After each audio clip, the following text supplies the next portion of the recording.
우리 한번 큰 소리로 같이 읽어볼까요? 눈치가 없으면 다 잘해도 소용없다. 네, 이거는 불변의 진리입니다. 성경에 이런 말씀이 있냐? 있습니다. 네, 있습니다. 자, 어디에 있냐? 오늘 그걸 한번 나누길 원합니다. 자, 눈치가 뭘까요? 눈치가.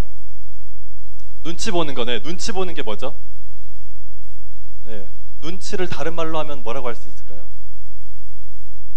센스, 그쵸? 센스다. 아니면은 상황 파악을 할 수 있다.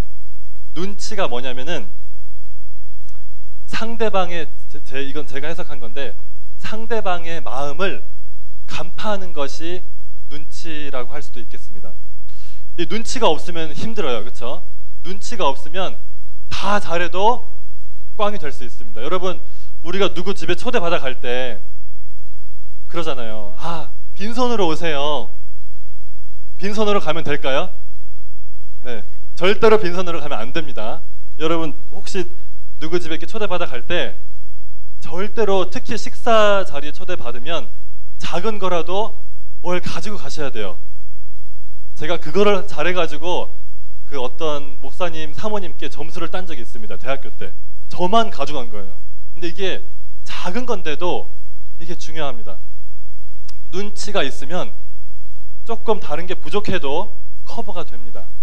근데 이게 사회생활에서도 마찬가지예요. 제가 이제 직장 생활을 조금 했는데, 직장 생활에서 어려운 게 뭐냐면 일을 잘하고 못하고가 중요한 게 아니고 이 사람이 눈치가 있냐 없냐가 중요하더라고요.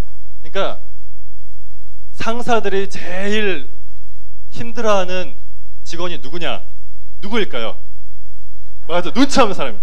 여러분 정말 뛰어나십니다. 아마 대단히 사회생활을 잘하실 것 같아요. 왜냐하면 저는 눈치가 없어가지고 많이 혼났어요, 사회생활 할 때. 그러니까 예를 들면 이런 거예요. 보고서를 쓸 때 내 팀장이 원하는 스타일이 있어요.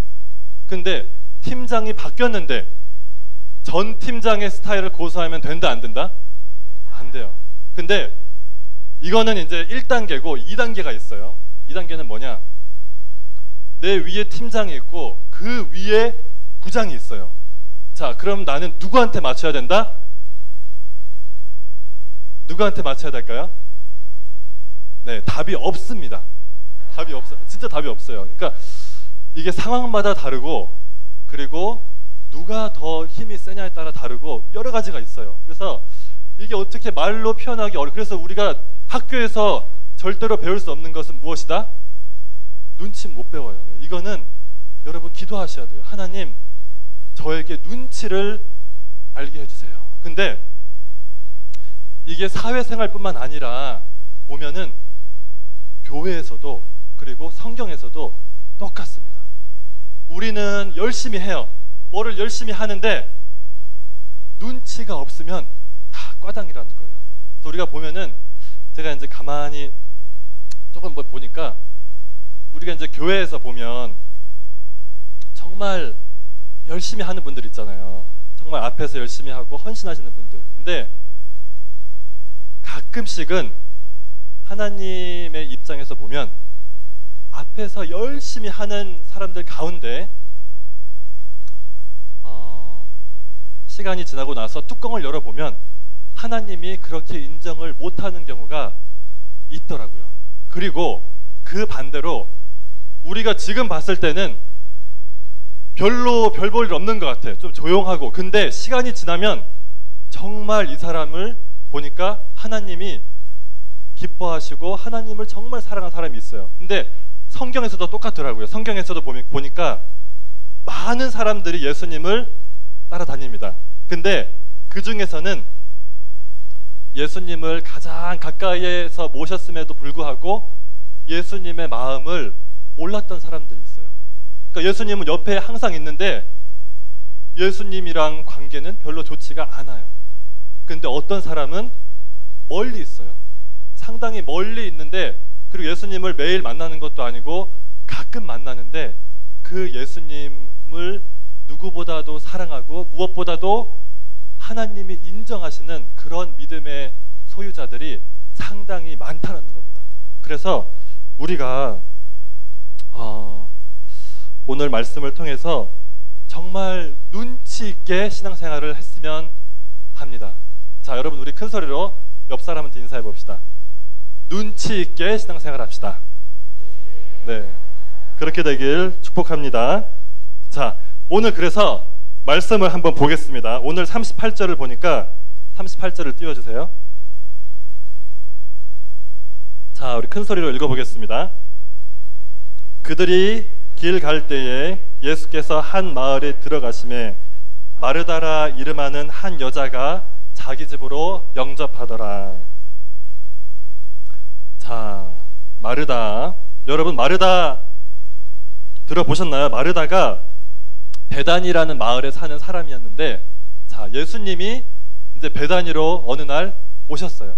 베단이는 예루살렘에서 멀지 않은 곳인데, 자, 예수님이 오시니까 그 당시의 문화는 어떤 문화냐면, 어떤 귀한 손님이 마을에 오시면 그 마을 사람들이 서로 경쟁을 해요. 뭘 경쟁할까요? 뭘 경쟁할까요? 그분을 자기 집에 모시려고 하는 거예요. 물론 자기 집에 모실 만한 좀 공간이 있어야겠죠. 그런 사람들은 서로 경쟁을 했다고 합니다. 그래서 마르다도 같은 경우에요. 자기 집으로 이 귀한 손님을 모시고 싶었어요. 그래서 그 경쟁에서 이겼다는 건 아마 그 마을에서 마르다가 인정을 좀 받은 것 같아요. 아, 마르다 정도면 그래, 귀한 손님 초대할 만하지. 사람들이 인정을 하는 사람이에요. 그래서 마르다가 예수님을 자기 집으로 모십니다. 자, 그 다음 구절 39절을 보겠습니다. 다 같이 읽을게요. 시작. 그에게 마리아라 하는 동생이 있어 주의 발치에 앉아 그의 말씀을 듣더니.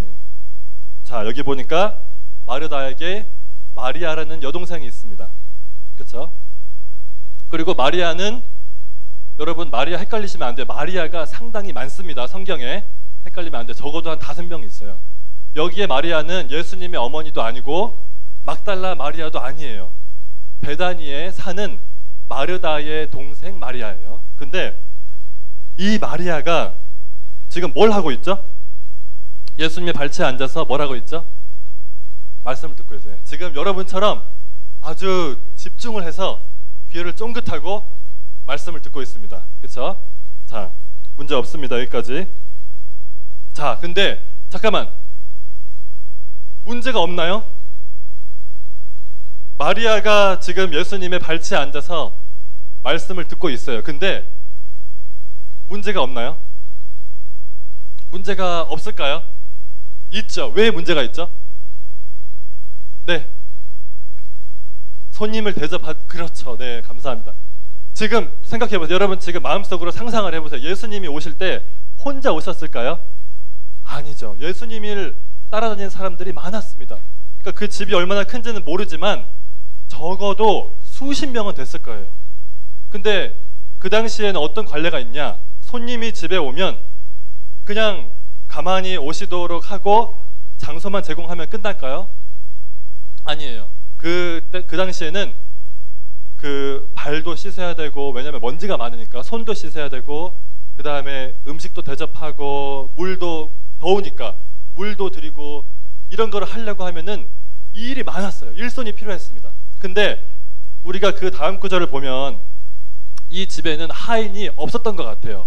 왜냐면 마르다가 나 혼자 하게 놔두시나이까 하거든요. 그러니까 하인도 없고, 있을 수도 있지만 아마도 지금 그 많은 수십 명의 사람들이 그 집으로 들어왔는데, 그 손님을 초대한 마르다의 여동생이라는 사람이 뭐 하고 있죠 지금? 네, 말씀 듣고 있어요 지금. 네. 그러니까 우리는 이 성경을 읽을 때 그 머릿속으로 우리가 상상을 해야 됩니다. 이게 지금 그냥 읽으면 안 돼요. 그냥 읽으면 안 되고 생각을 하면서 읽어야 돼요. 지금 그래, 지금 예수님이 들어오셨어. 그리고 많은 사람들이 같이 들어왔겠지.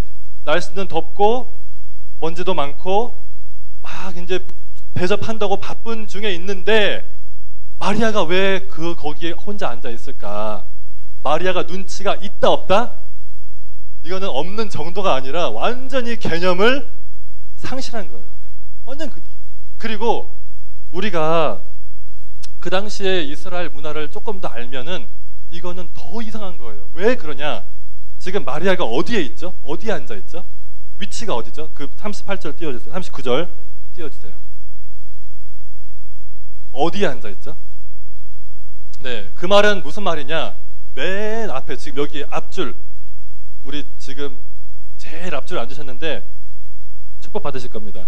네, 앞에 앉는 사람이 축복 받습니다. 네, 물론 뒤에도 축복 받지만 가능성이 더 높아요. 근데 맨 앞에서 듣는다는 거는 그 당시 문화로는 이해가 안 되는 거예요. 왜냐하면 그 당시에는 유대 사회에서의 여자의 그 위치란 어떤 거냐면 남자의 가치에, 굳이 가치로 이야기를 하자면은 절반도 조금 못 되는 정도예요. 그러니까 어느 정도냐면은 여자는 학교를 가서 율법을 배울 수가 없었어요. 그 당시에는. 근데 이제 예수님이 오셔서 우리 교회가 탄생하고 나서는 이 모든 것을 다 바꾸셨죠. 근데 그 당시에 이스라엘 문화에서는 여자는 그런 취급을 당했어요. 그러니까 여자는 학교도 못 가고 아이를 낳고 아이를 기르고 그리고 집안일을 잘 하는 게 그게 여자의 몫이었던 거예요. 근데 그런 여자의 그런 모습을 갖고 있는 사회에서 어떤 손님이 왔는데 같이 도와주는 것도 아닌 거는 둘째 치고 그 예수님 바로 앞에서 말씀을 듣고 있다는 거는 이거는 조금 쇼킹한 거예요. 자, 문제가 터질까요? 안 터질까요? 문제가 터집니다. 네, 문제가 터집니다. 자,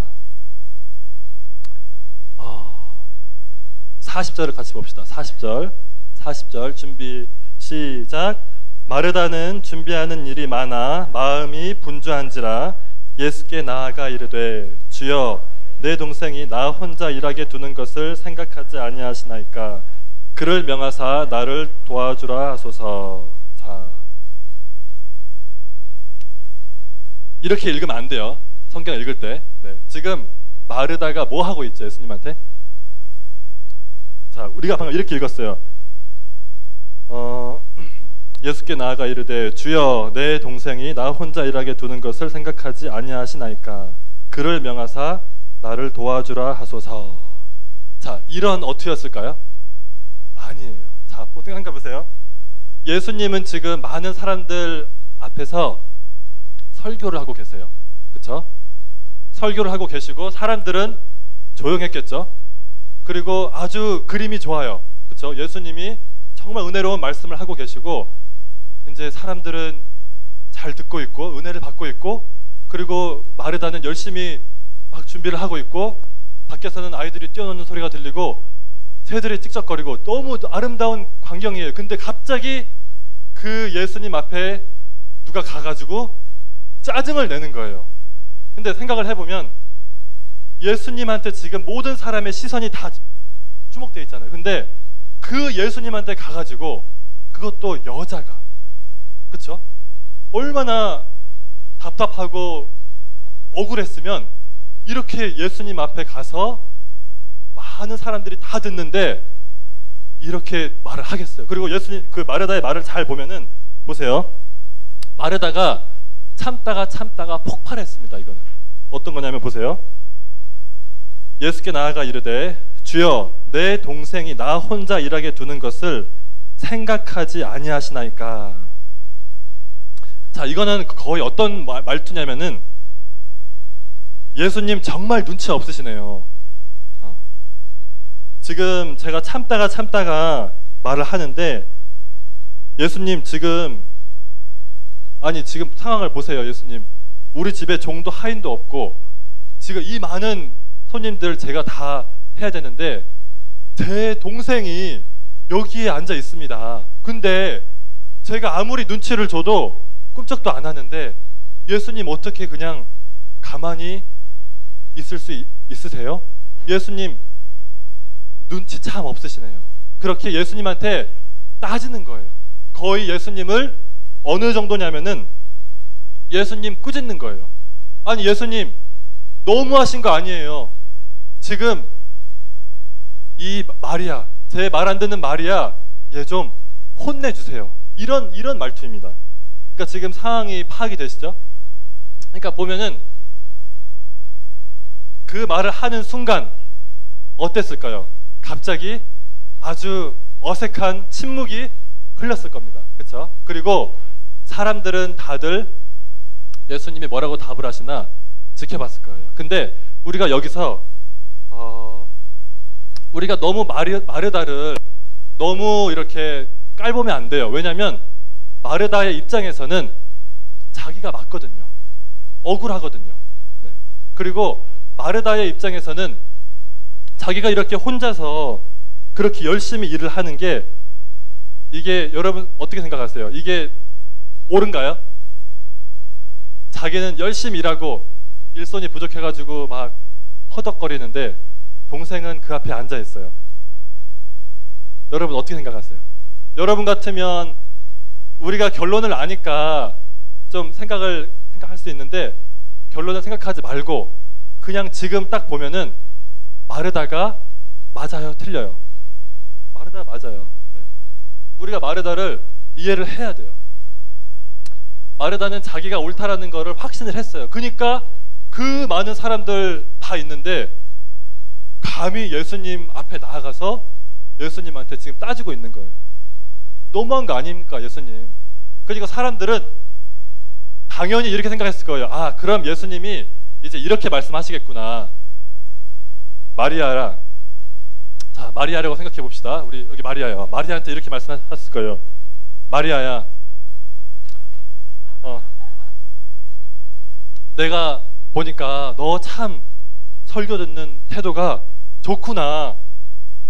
너무 고맙다. 근데 지금 너의 언니가 있는데 지금 너의 언니가 너무 지금 바쁘다, 혼자서. 그러니까 이거는 난 고맙고 좋은데 잠깐만 가가지고 도와주고, 그치? 언니를 도와주고 와가지고 다시 설교를 들으면 어떠겠니? 그쵸? 아멘? 그쵸? 그렇게 예수님이 말씀하시는 게 너무나 당연한 거예요. 왜냐하면 지금 마르다는 너무 억울한 거거든요. 근데 예수님은 항상 그렇듯이 우리의 기대를 완전히 뒤집어 엎으십니다. 예수님이 뭐라고 말씀하시는지 우리 41절 같이 읽어봅시다. 41절 시작. 주께서 대답하여 이르시되 마르다야 마르다야 내가 많은 일로 염려하고 근심하나 몇 가지만 하든지 혹은 한 가지만으로도 족하니라. 마리아는 이 좋은 편을 택하였으니 빼앗기지 아니하리라 하시니라. 아멘. 자, 우리는 아멘 했어요. 그쵸? 우리는 아멘 했는데 마르다는 어땠을까요? 이 말을 듣고 얼마나 창피했을까요? 그쵸? 사람들 다 앉아있는데 이거는 완전히 마리아 편을 들어도 너무 들어주신 거예요. 그쵸? 근데 자, 우리가 예수님의 말씀을 한번 잘 보겠습니다. 예수님이 맨 처음에 41절에 뭐라고 하시죠? 예수님 뭐라고 하시죠? 예수님의 말씀 뭐라고 하시죠? 마르다야 마르다야. 네, 보세요. 지금 마르다는 화났어요. 그쵸? 짜증이 났고 지금 폭발을 했어요. 누가 폭발을 했을 때 같이 폭발하면 된다 안 된다? 절대로 안 돼요. 네. 이거를 제가 못해가지고 회사에서 한번 힘든 적이 있어요. 절대로 폭발하면 안 돼요. 여러분 참아야 됩니다. 근데 예수님은 이걸 너무 잘하세요. 어떻게 하시죠? 달래세요. 어떻게? 마르다야 마르다야. 한 번도 아니고 몇 번 말씀하신다? 네. 마르다야 마르다야. 화났구나 마르다야. 마르다야 마르다야. 이게 예수님의 우리가 이 말투를 보고 이걸 느낄 수 있어야 돼요. 마르다야 마르다야. 한 번만 말해도 되잖아요. 아, 지금 나 설교하는데 뭐 하는 기요? 그게 아니고 마르다야 마르다야. 마르다야 마르다야. 그리고 예수님 뭐라고 말씀하시냐?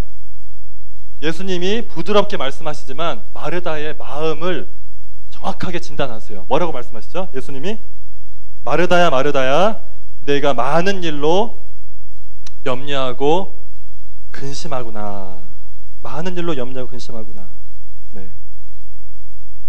너 마음속에 평안이 없구나. 너 마음속에 기쁨이 없구나. 지금 너 마음은 너무 분주하고 많은 일들로 인해서 힘들구나. 마르다의 마음을 진단을 해주세요. 그리고 나서 예수님 뭐라고 말씀하시냐면, 자, 그런데 42절을 보면 많은 것 중에서 오직 한 가지만 족하다. 이게 이제 원어에 보면은 이걸 좀 더 쉽게 설명을 하면 이런 거예요. 자,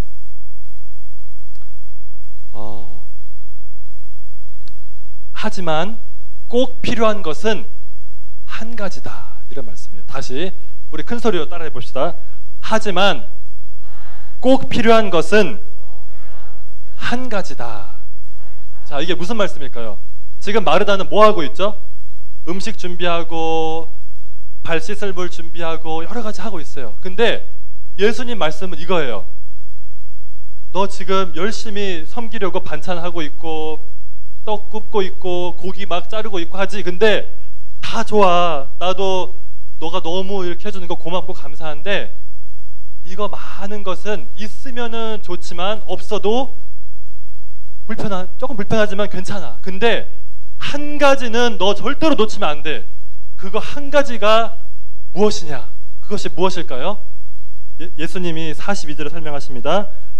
마리아는 이 좋은 편을 택하였으니 빼앗기지 아니하리라. 이게 무슨 말씀이냐?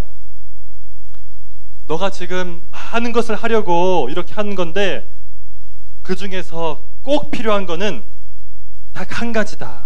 이렇게 말씀하시는 거예요. 자, 우리가 이제 예수님 여기까지 말씀을 듣고 그 다음에 마리아의 입장에서 우리가 한번 생각을 해봅시다. 자, 마리아가 왜 이렇게 행동을 했는지를 우리가 조금 살펴보기를 원해요. 왜냐하면 우리가 지금 마리아를 오해할 수 있어요. 우리가 아까 뭐라 그랬죠? 마리아는 눈치가 있다 없다? 눈치가 매우 없는 것처럼 보여요. 그렇죠? 근데 마리아가 눈치가 왜 그렇게 없게 행동을 했나? 과연 마르다는 그렇게 눈치 없고 나쁜 여동생인가? 그렇지 않다는 거예요. 왜냐하면 여러분 보세요. 자, 마리아의 입장에서 생각을 해봅시다. 마리아는 지금 예수님 발 앞에서 앉아있는 이유가 있었어요. 왜 그랬을까요? 왜 예수님을 그렇게 가까이서 듣고 싶어 했을까요? 왜 그랬을까요? 네, 혹시 앞줄에서 마리아가 왜 그렇게 예수님을 간절히 듣고 싶어 했는지. 괜찮아요. 아니, 몰라요. 잘 모르겠다. 오케이. 네, 솔직한 데다. 좋습니다. 네. 왜 그랬을까요? 왜냐하면 자, 여러분 보세요. 마리아는 갈급했어요. 네. 마리아는 무엇이 갈급했을까요? 무엇 때문에 갈급했는지는 모르겠지만 분명히 마리아는 그 마음속에 예수님에 대한 갈급함이 있었어요. 자, 여러분, 우리가 마리아가 지금 살 당시에 그때의 이스라엘 사람들의 그런 생각을 조금 이해할 필요가 있어요. 그 마음을. 어떤 거냐면은 이런 거예요. 자, 여러분 아시다시피 이스라엘이 그 하나님 앞에서 잘 살았나요? 못 살았나요? 나라 국가적으로 전체적으로 봤을 때 잘 살았나요? 못 살았나요? 구약을 보면 못 살았어요. 완전 못 살았어요. 그래서 심판을 받아서, 죄 때문에 심판을 받아서 어떻게 되죠? 이스라엘이? 그쵸? 포로가 되죠. 누구의 포로가 되죠? 유다는 누구의 포로가 되죠? 네, 바벨론의 포로가 돼요. 그래서 바벨론에서 포로 중에 있다가 극적으로 하나님의 은혜로 어떻게 되죠? 다시 돌아와요. 이스라엘 땅으로 돌아와요. 돌아온 지 이제 400년이 됐어요. 예수님 오실 당시에는 BC 400년경에 돌아왔으니까. 근데 하나님의 은혜로 다시 돌아왔는데 돌아와서 보니까 사람들이 처음에는 조금 이렇게 부흥을 하고 회복을 하고 회개를 하는 것 같았는데 그게 어떻게 되죠? 다시 옛날 그 모습으로 돌아가지 않는다? 돌아가 버려요. 너무나 아쉽게도 이스라엘 백성이 다시 하나님의 마음을 아프게 한다, 아프지 않게 한다? 다시 아프게 해요. 그게 또 반복되는 거예요.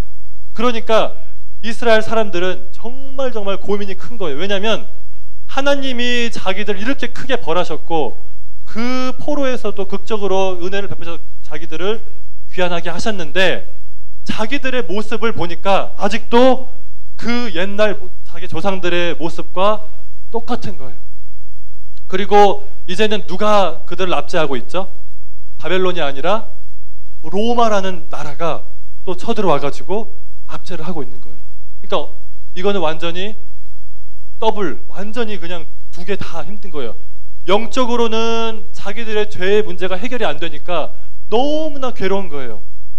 왜 우리는 하나님을 기뻐하게 할 수 없을까? 그 다음에 육체적으로는, 사회적으로는, 정치적으로는 로마가 자기들을 압제하고 있어요. 마음껏 예배할 수도 없고 로마의 그 관정 하에서 모든 것이 있는 거예요. 그러니까 이스라엘 사람들은 너무나 답답했어요. 그리고 자기들이 하나님께 버림을 받은 것이 아닌가. 근데 하나님이 아주 신기한 약속을 하셨어요. 그 약속이 무엇이었죠? 계속 선지자들을 통해서 무슨 약속을 하셨죠? 내가 너희들을 구원하러 올 것이다. 누군가가 와서 너희들을 너희의 죄악에서 구원할 것이다 라는 약속을 예수님이 신비한 약속들을 많이 하셨어요. 근데 그 약속된 그 사람이 누구였죠? 바로 메시아야. 메시아. 그렇죠? 아직 예수라는 거는 몰랐어요. 사람들이. 메시아가 올 건데 그 메시아가 우리를 구원할 건데 혹시 이 갈릴리에서 갑자기 나타난 이 목수 청년, 아주 젊은 사람이에요. 저보다도 젊어요. 30살이니까. 그렇죠? 이 젊은 이 청년이 과연 그 메시아가 될 수 있을까라는 기대를 사람들이 조금씩 하기 시작한 거예요. 그러니까 마리아의 입장에서는 예수라는 이 청년의 말을 듣는 게 중요해요, 중요하지 않아요? 너무 중요한 거예요. 왜냐하면 자기의 문제, 자기의 영적인 문제, 하나님과의 관계, 그리고 이스라엘의 회복의 문제에 있어서 이 사람이 만약에 메시아라면 그거는 너무나 중요한 문제인 거예요. 그래서 마리아의 입장에서는 이것이 중요했던 것입니다. 자, 마리아가 맞았나요? 틀렸나요? 마리아의 예상이 맞았어요. 예수님은 메시아가 맞았던 거예요. 그래서 마리아는 그 올바른 선택을 했던 겁니다. 자, 여기까지 하고 이야기의 결말이 어떻게 되는지 우리가 다 자세히 볼 수는 없는데 여러분 요한복음 12장에 보면은 마리아와 마르다가 그 다음에 그 오빠 나사로와 함께 한 번 더 등장합니다. 근데 그때 결말이 어떻게 되냐? 마리아가 그때는 어떤 모습을 하냐? 여러분 잘 아시다시피 마리아는 그때 자기가 가장 아끼던 무엇을 갖고 온다? 향유옥합을 갖고 와요. 그래서 예수님 앞에 그거를 깨트려서 예수님의 몸에다가 부어요. 근데 그때도 마르다는 사람들이 칭찬을 하나요? 욕을 하나요? 다 욕해요. 마리아를. 근데 누가 마리아를 칭찬하죠? 똑같아요. 지금 상황이랑 똑같습니다. 예수님만 빼고 다른 사람들은 다 마리아를 이해를 못해요. 근데 예수님만 마리아를 이해하세요. 왜 그랬을까요? 왜냐하면 마리아만 예수님이 누구신지 깨달았기 때문이에요. 그 예수님을 보았기 때문이에요. 정말로 예수님이 누구인지를 알았기 때문이에요. 자, 말씀을 정리해 보겠습니다. 우리가 오늘 본문에서 두 가지를 기억했으면 좋겠습니다. 두 가지. 이거는 여러분이 다 잊어버려도 이거는 기억했으면 좋겠어요. 첫 번째는 뭐냐? 우리가 예수님이 제일 원하시는 것은 우리가 예수님께 뭘 자꾸 드리는 게 아니에요. 자, 예수님이 제일 기뻐하시는 것은 뭘까요? 예수님이 제일 기뻐하시는 것은 우리가 열심히 예수님을 섬기고 대접하고 봉사하고 그게 물론 좋아요. 좋지만 그것보다 예수님이 제일 원하시는 것, 마리아가 했던 것 무엇이었죠? 발치에 앉아서 예수님의 발치에 앉아서 예수님의 설교를 어떻게 했다? 잘 들었다. 그렇지, 맞아요. 예수님의 발치에 앉아서 예수님의 말씀을 잘 듣는 것. 예수님이 원하시는 것은 그거예요. 네, 우리가 그거를 기억했으면 좋겠어요. 그래서 우리가 자, 여러분 시편에 보면 이런 말씀이에요. 시편 16편을 띄워주세요. 16편 2절을 보니까 이런 말씀이 있어요. 다 같이 읽어보겠습니다. 시작. 내가 여호와께 아뢰되 주는 나의 주님이시오니 주밖에는 나의 복이 없다 하였나이다. 자, 이게 무슨 말이죠? 주님 밖에는 나의 복이 없습니다. 주님을 떠나면 나는 아무 소용이 없습니다. 주님, 오로지 주님만이 나의 복이십니다. 그 말이에요. 그 다음에 베드로전서 2장 2절에 보면은 이런 말씀이 있습니다. 다 같이 읽겠습니다. 시작. 갓난 아기들 같이 순전하고 신령한 젖을 사모하라. 이는 그로 말미암아 너희로 구원에 이르도록 자라게 하려 함이라. 자, 아멘. 하나님의 말씀이 신령한 젖이거든요. 근데 그 말씀을 얼마큼 사모하라고 나오죠? 누구처럼? 갓난 아기처럼. 갓난 아기가 무엇을 사모하는 것처럼? 엄마의 그 모유를 사모하는 것처럼 그렇게 사모하라는 거예요. 자, 이제 우리가 마리아의 마음을 조금 이해할 수 있어요. 마리아가 언니를 미워했나요? 마리아가 개념이 없었나요? 아니에요. 마리아 개념이 있었어요. 마리아가 제일 개념이 있었어요. 왜냐? 마리아는 자기가 영적으로 봤을 때 갓난 아기라는 것을 깨달은 거예요. 그러니까 예수님의 말씀이 모유고 젖인데 나는 예수님의 젖을 먹어야 살겠는데 내가 그거를 먹지 못하면 내 영혼은 죽는데 그 모유를 먹는 아기를 우리가 빼앗을 수 있나요? 엄마의 품으로부터 없어요. 이런 거예요. 아기한테 아기야, 너 엄마 모유 너무 감사하지? 왜 감사기도도 하지 않고 엄마 모유를 먹어? 이렇게 말하는 거랑 비슷한 거예요. 아기는 그런 거 필요 없어요. 그냥 엄마 품에서 말씀을 먹어야 돼요. 어버이날이 됐어요.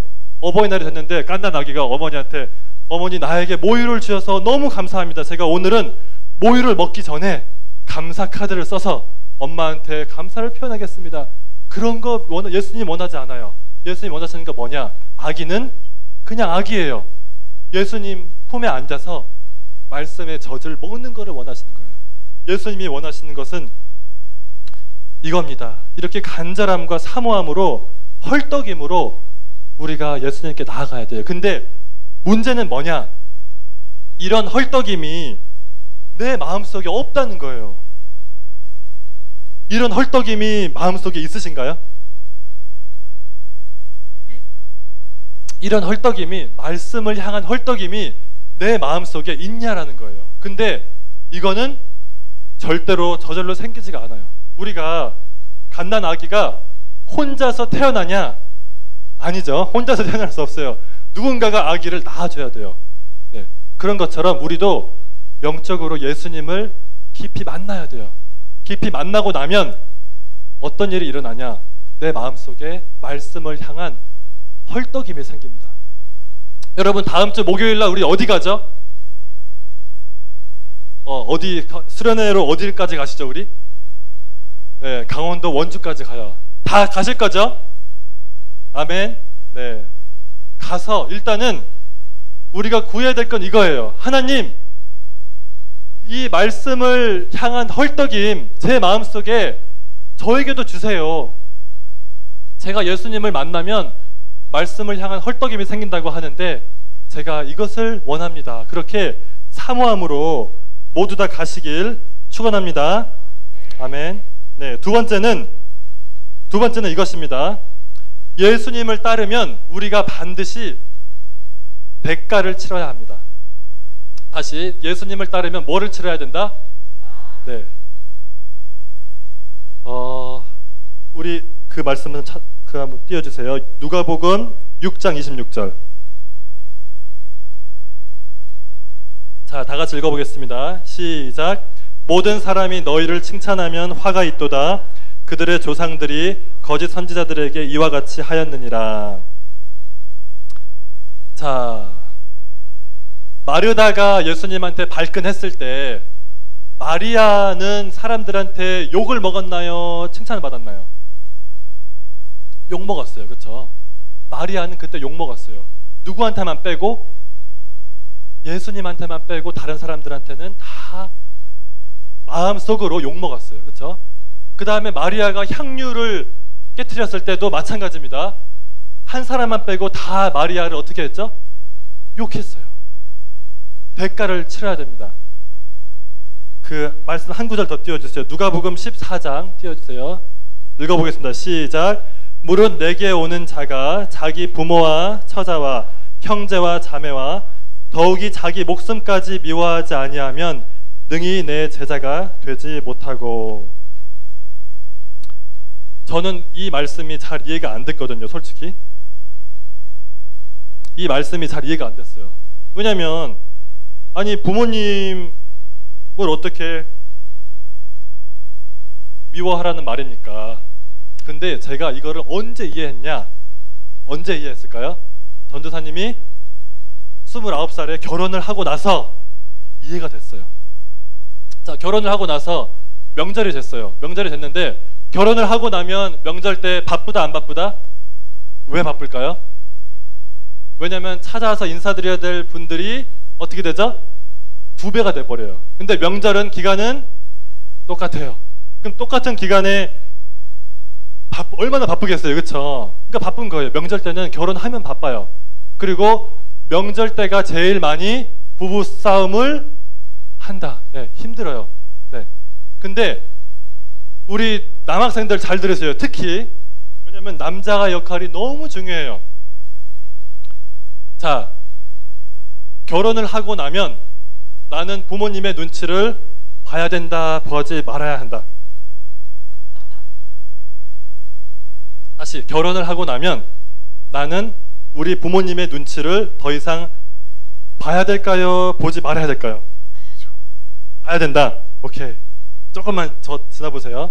자, 지금 몇 학년이죠? 오케이, 중1, 오케이. 중1이면 괜찮아요. 시간이 있으니까. 네.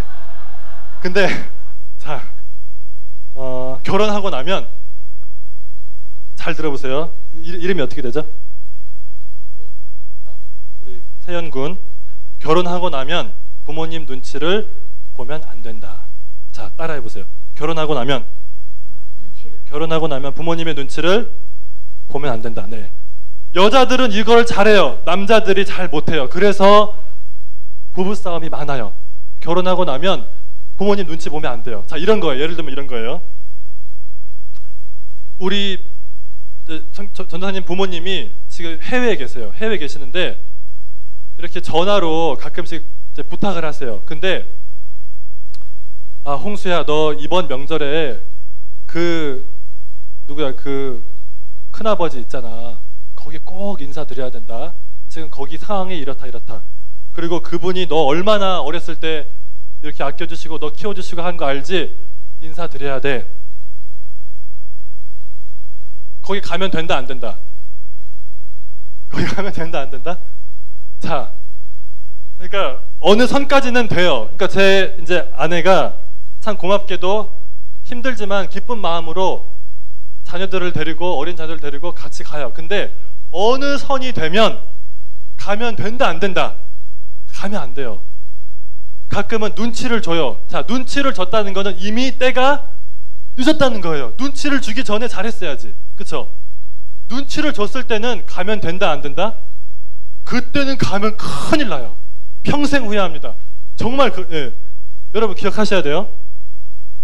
자, 근데 그러면 나는 중간에서 우리 부모님은 나한테 간곡히 그 먼 곳에서 전화해서 부탁을 했어요. 근데 나는 갈 형편이 지금 안 돼요. 왜냐면 애들도 있고 막 양가 다 다녀야 되니까 힘들어요. 그러면 내가 부모님 설득을 하죠. 부모님 설득이 안 됐어요. 그러면 어떻게 된다? 그래도 가면 안 돼요. 네. 그래도 가면 안 돼요. 그때 가면 큰일 나요. 네. 부모님한테 정말 크게 혼나더라도 절대로 가면 안 돼요. 네. 여러분 이해 안 되죠? 지금 여기 있는 1학년들은 이해가, 지금 전도사님 저거 무슨 말 하는지 이해가 안 되는데 여러분 조금만 시간이 지나면 이해가 될 거예요. 자, 뭐냐면은 보세요. 결혼하기 전에는 저는 누구의 아들이죠? 부모님 아들이에요. 그렇죠? 엄마 아빠의 아들이고 나는 자유인이에요. 근데 결혼하고 나면 나는 누구의 몸이다? 나는 엄마 아빠의 아들이기 전에 이제 그거는 사실 끝난 거예요. 어떤 면에서는. 조심해야 되지만, 자, 그거는 이제 내려놔야 되고, 나는 한 여자의 남편이에요. 그 부부 관계가 제일 중요해요. 하나님이 보셨을 때도 그래요. 그래서 나는 이제 누구의 눈치를 봐야 된다? 부모님의 눈치를 봐야 된다? 아니에요. 나는 아내의 눈치를 봐야 돼요. 예. 놀라운 진리예요. 여러분이 지금 아주 중요한 걸 듣고 계세요. 근데 제가 그래서, 자, 다시 띄워주세요. 누가복음 14장 띄워주세요. 자, 다시 한번 읽어볼게요. 시작. 무릇 내게 오는 자가 자기 부모와 처자와 형제와 자매와 더욱 자기 목숨까지 미워하지 아니하면 능히 내 제자가 되지 못하고. 여러분, 신앙생활이 똑같아요. 이제 나는 누구의 눈치를 본다? 예수님 눈치 봐야 돼요. 예수님 눈치를 보고 예수님이 원하시는 게 무엇인지 그거를 내 최우선순위로 둬야 돼요. 그렇게 살다 보면 사람들이 오해를 할까요? 안 할까요? 오해를 해야 돼요. 오해를 안 하면 이상한 거예요. 멀리 있는 사람은 잘 오해를 안 해요. 왜냐하면 그 사람들은 나에 대해서 신경을 안 써요. 근데 가장 가까이 있는 사람이 오해를 해요. 때로는 제 아내도 제 행동에 대해서 오해를 할 수도 있어요. 그렇게까지.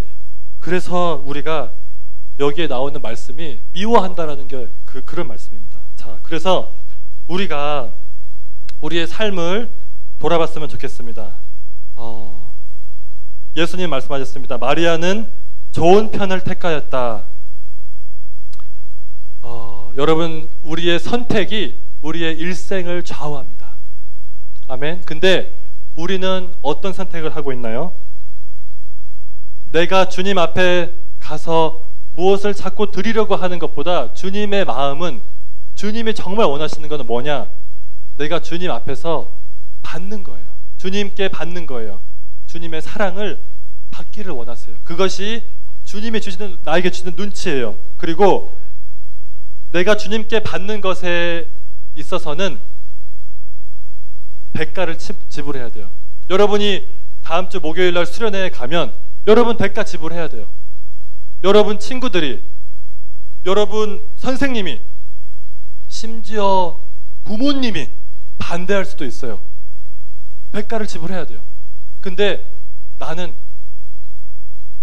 엄마, 나 이번에 못 가면 나 큰일 나요. 내가 다른 거는 다 괜찮은데 이 수련회는 내가 진짜 꼭 가야 돼요. 그렇게 설득을 하세요. 만약에 반대를 하시면. 근데 설득이 안 된다. 그러면 어떻게 된다? 포기해야 된다? 포기하면 안 돼요. 네. 난 꼭 가야 된다. 네. 그래서 우리가 정말 예수님만이 나의 유일한 소망이시구나라는 것을 우리의 마음속으로 정말 깨달아서 예수님을 깊이 만나고 변화되고 그것을 위해서 때로는 대가를 치르는 그런 축복된 중등부가 되기를 예수님의 이름으로 축원합니다.